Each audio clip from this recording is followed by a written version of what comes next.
In another circumstances, I received an early morning phone call from a land developer desperately searching for help. The bank wanted to foreclose because he was not complying with the principal and interest payment schedule and he was suing the bank to avoid the foreclosure. He needed additional funding to finish and market the land so that they could repay the bank, but the bank refused to provide additional funds until scheduled payments were met.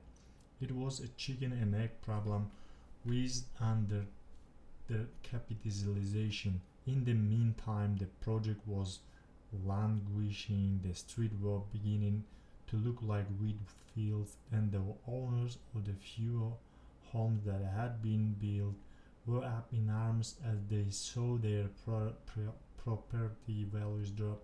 The city was also upset over the prime land project failing behind schedule and becoming an eyesore.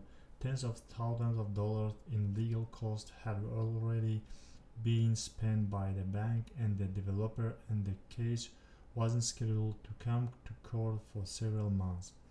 In desperation, this developer reluctantly agreed to try the principles of Habit 4, 5, and 6. He arranged a meeting with even more reluctant bank officials. The meeting started at 8 a.m. in one of the bank conference rooms. The tension and mistrust were palpable. The attorney for the bank had committed the bank officials to say nothing. They were only to listen, and he alone would speak. He wanted nothing to happen that would compromise the bank's position in court. For the first hour and a half, I taught habits 4, 5, and 6. At 9:30, I went to the blackboard and wrote down the bank's concerns based on our prior understanding. Initially, the bank officials said nothing, but the more we communicated win-win intentions and sought first to understand, the more they opened up to explain and clarify. As they began to feel understood, their whole atmosphere changed, and a sense of momentum, of excitement over the prospect of peacefully settling the problem was clearly evident. Over the attorney's objection, the bank officials opened up even more, even about personal concerns. When we walk out of here, the first thing the bank president will say is, "Did we get our money? What are we going to say?" By 11, the bank officers were still convinced of their rightness, but they felt understood and were no longer defensive and officious.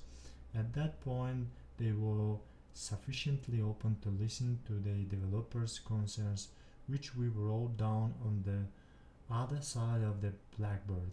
This resulted in deeper mutual understanding and a collective awareness of how poor early communication had resulted in misunderstanding and unrealistic expectations, and how continuous communication in a win-win spirit could have prevented the subsequent major problems from developing.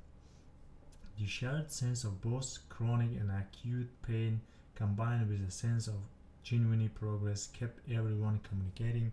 By noon, when the meeting was scheduled to end, the people were positive, creative, and synergistic and wanted to keep talking. Their very first recommendation made by the developer was seen as beginning win-win approach by all. It was synergized on and improved, and at 12:45 p.m. the developer and the two bank officers left with a plan to present together to the homeowners association and the city. Despite subsequent complicating developments, the legal fight was aborted and the building project continued to a successful conclusion. I am not suggesting that people should not use legal process. Some situations absolutely require it, but I see it as a court of last, not first resort. It is used too early, even a preventive sense. Sometimes fear and the legal paradigm create subsequent thought and action process that are not synergistic.